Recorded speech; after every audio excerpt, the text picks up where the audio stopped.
in the pools, you'd see players that were just sort of on autopilot.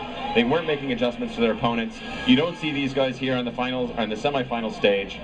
Everybody up here really knows what they're doing, is able to make those split-second adjustments and read the mind of their opponent. And we have one of the biggest surprises in the tournament. In the winner's bracket, J.R. Rodriguez managing to knock Tokido down into the loser's bracket. Akuma versus Akuma. It was, I gotta say, in JR's defense, not only is he a super smart player that we've seen in Street Fighter Third Strike, it's what he's primarily known for, played a great Akuma there, but he's also just really solid. I think people underestimate him, and he's really shown that he has earned a place on the stage. Let's see what he can do against Mike Ross. Yeah, and the Raging Demon is definitely a very scary weapon that sometimes I feel like some Akumas underutilized.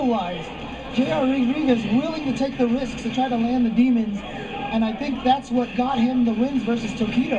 And a very unconventional style. Tokido is the essence of conventional, sort of almost the height of conventional Akuma.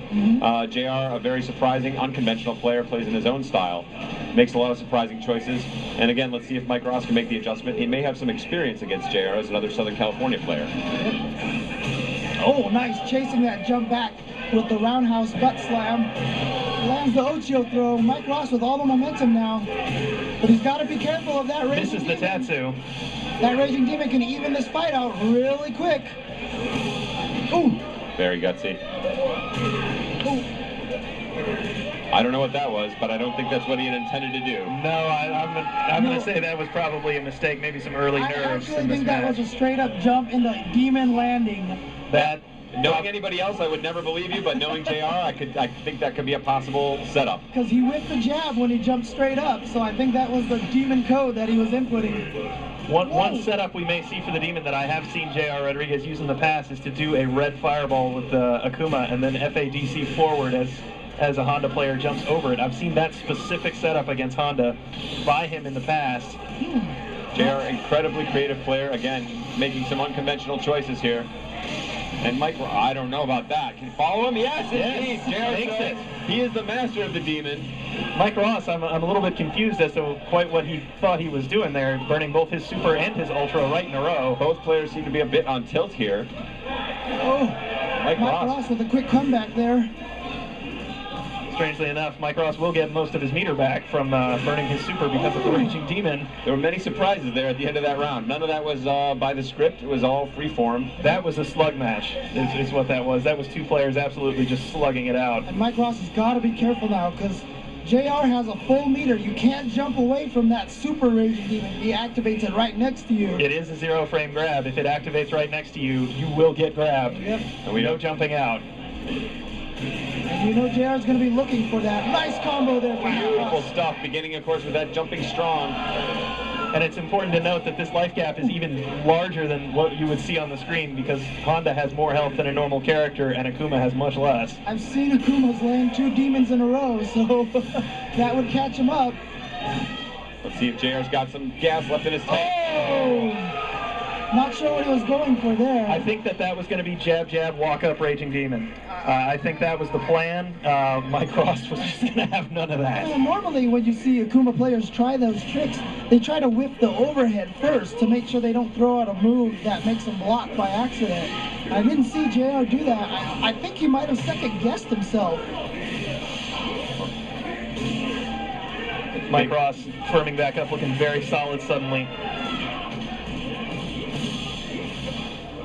See if JR can flip the script and inject some surprises into this. I don't think jump away or fireball is going to cut it.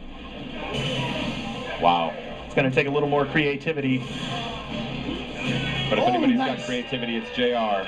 But Mike Ross has now made it game point, or excuse me, match point, just like that. That's what Mike Ross says to creativity. He says, take that, creativity. I got a butt slam for you. I have down back and headbutt, and that's all I need. And again, as we've seen, Honda, not traditionally considered by American players to be one of the strongest characters in the game, but Japanese say he may be one of the best characters in Super Street Fighter 4. Japanese say he may be one of the best players, or maybe one of the best characters. Americans consistently list him as kind of in the middle. Yes. If you talk to Mike Ross, he seems to be a little down on him himself, saying that maybe he's in the middle. But he's certainly not letting that opinion show right now. If you talk to Mike Ross says that every match for Honda is a disadvantage. So he's so great by pulling it off. Yes, I like that. I like that attitude. but he's certainly earning his keep here so far. Some really strong play, and JR has a lead, but is down a game and a round. Wow. It's going to take one combo for Mike Ross to make a comeback, just from the damage that Honda can do, and the low life from Akuma. And now JR content to gut it out from across the screen. JR in a strong position to take this round. See if Mike can make some magic happen, possibly with the Ultra. He looks like he's trying to hold his charge. There's the super. And JR just went for the uppercut. That's gutsy play on JR. I can't like that play from Mike Ross. He's telegraphing that charge a little bit, and he's now burned his entire meter. Meter not critical to Honda, but always helps. Yep. Definitely, it's an important thing to have, like you said, not critical. It does allow for a lot of tricks sometimes off the hand. You can focus attack, cancel forward, try for an Oicho throw, or go backwards. Now, Mike Ross is definitely probably one of the least conventional Hondas. A lot of people consider Honda to be a very defensive character, but Mike Ross likes to play offense with Honda. So far it's been working, but... Wow, I don't know what JR was thinking there. He looked like he might have had a free combo on Honda. Yep, JR making it. Oh, wow! JR Rodriguez, Raging Demon Specialist. But you know what? Finally breaks one out for us. That was only a half full Ultra, so it didn't do that much damage, but that did, and took the rest of the life off. And JR Rodriguez has tied it up 1-1. And after being really on the brink of defeat, and Mike Ross looking like he was really in control of this entire game, we've seen it turn back around. And let's see if JR has got more tricks in his magic bag. This crowd, as we were panning around showing you, is absolutely riveted. This room is almost silent. I mean, the interesting thing is that JR is such a fan favorite from Third Strike, and Mike Ross is also a very popular player, so it's really hard to say who the audience is rooting for right now. I think they're more excited just to see a fast-paced, really intense match like this. I think if Mike Ross were turtling a little bit, holding back, we would see the crowd on JR's side decisively, but both players are so aggressive. Again, there it is. He baits out that unbelievable JR Rodriguez.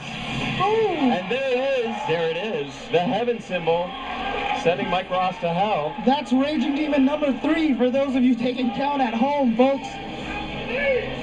And that'll put JR, is this match point? Match point for JR Rodriguez. This is match point. Showing that it was not a fluke that he beat Taquito and knocked him in the loser's bracket. And again, a nice read on the headbutt there, incoming from Mike Ross. JR ready for it with an uppercut. Mike Ross, like you said, telegraphing a lot of these headbutts and trying for the super. He's got his super now. We have to wonder whether he's going to burn it like he has so many times. Well, he looks like he's dominating so far, and JR going for some gutsy uppercuts that pay off. Wow. Surprising combo. Mike going to try and turtle it out. He is an aggressive player, not always as comfortable turtling, but he does have a lead, maybe trying to send a message to JR saying you're going to have to earn this. But the problem is JR's got a lot of meter. Like you said, John, we may be looking for that fireball FADC. There it was. Oh, yeah. Trying to bait it out. I've seen him use that trick before. I know it's in his tool bag. But Mike Ross jumped straight up instead of forward. Oh, no! No, what's going to happen here? Oh! Got it on his feet. Mike Ross pounding his fist into his palm there. And it's going to go to the last match, or the last round. Again, JR, nice read on that opening headbutt from Mike. Let's see if that takes the wind out of his sails after that initial celebration. JR's got to be feeling very disappointed after he had the match. Got a little bit ahead of himself. Could have just did that ultra just a little bit later, and he would have won the match.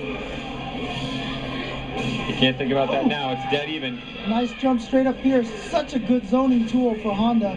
Such a great tool for controlling space. Would have liked to see JR uppercut there. He's been consistent with that so far. He might be rethinking things. He might be trying to build meter as well. We'll see. No. That stand roundhouse, people say it was nerfed, but still such a powerful tool. Oh, very powerful pressure. Could be it. No, does not complete with the standing roundhouse. He was worried that Mike Ross pulls it off. Mike Ross reads the jump, reads the demon flip. You know, speaking about that stand roundhouse that Mike Ross didn't do in that combo,